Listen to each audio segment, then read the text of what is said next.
Zen Studios may be known for their work in the pinball genre with the likes of Zen Pinball 2 and Star Wars Pinball, but they have another title under their belt that is different from what you would expect from them. CastleStorm commands you to fling a volley of objects at an opposing castle, which may just remind you of a little old iOS game that involves birdies, but this title makes an effort to give a deeper experience. It matches up genres like 2D physics-based destruction, tower defense, and even hack and slash. Zen Studios brings all these ideas together and creates quite a beautiful little package for Wii U owners, making something that is practically Angry Birds on steroids. Through an overarching story that really isn't all too special or noteworthy, your main task is to destroy your enemy's castle or capture their flag before they do the same to you through a series of multiple different missions. So unlike Angry Birds, you have an enemy coming at you ready to take you down, which calls for some multitasking as you try to fend off the onslaught of enemies spewing out of your opponent's castle as you also try to break it down piece by piece. This is where the game's main mechanic of the ballista comes in handy, as you will use it to hurl a variety of different objects at the enemies coming at you or their domain. The fun and interesting part about the ballista is that it encourages you to make precise shots, as earning headshots will do massive damage to the troops, making it quite essential at times. Also, to help distract the waves of enemies, you can spawn a variety of different troops to take them on while you are bombarding their castle.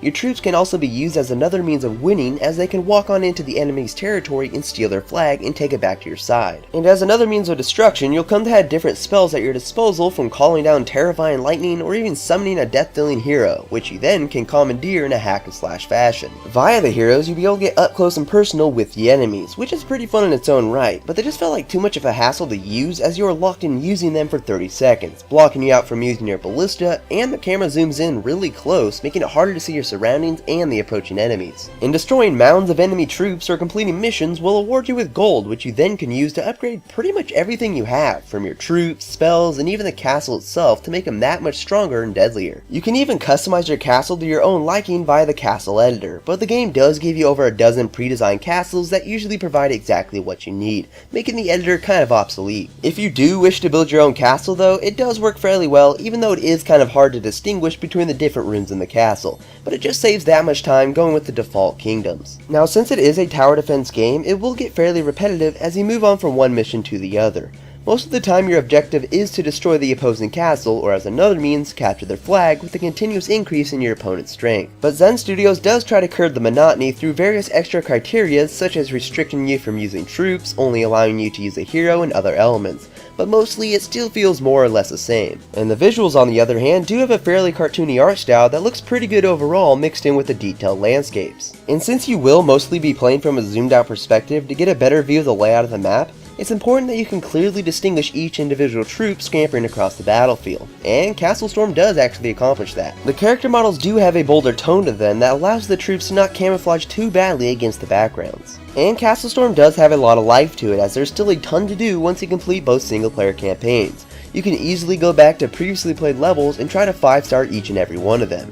And what's neat is that you can keep using all of your upgraded items when you go back, making it easier to get those golden celestials. The game does also house a couple survival modes where you can try to see how long you can last against many waves of enemies, which are neat additions, but it can get pretty boring and lonesome if you are playing by yourself, so the novelty of them wears off pretty quickly. But there is also a local and online multiplayer to help keep that spark alive. That means you can band up with friends and duke it out against each other, or even play in the survival modes together, making it that much more enjoyable. So overall, CastleStorm is a pretty solid title on the Wii U eShop, and something that is worthy of taking up a slot on your home screen.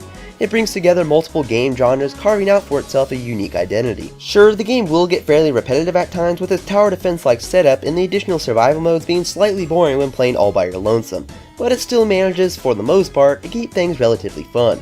So in all, thegamingpixelshow.com is awarding CastleStorm with a 4 out of 5. But that will bring us to the end of this review, and if you like what you saw, please give it a thumbs up and add your favorites and all that good stuff, and you can stay tuned for more news videos, video reviews, and That's Nintendo Crazy episodes. But I will talk to you later in the next video, guys. Bye!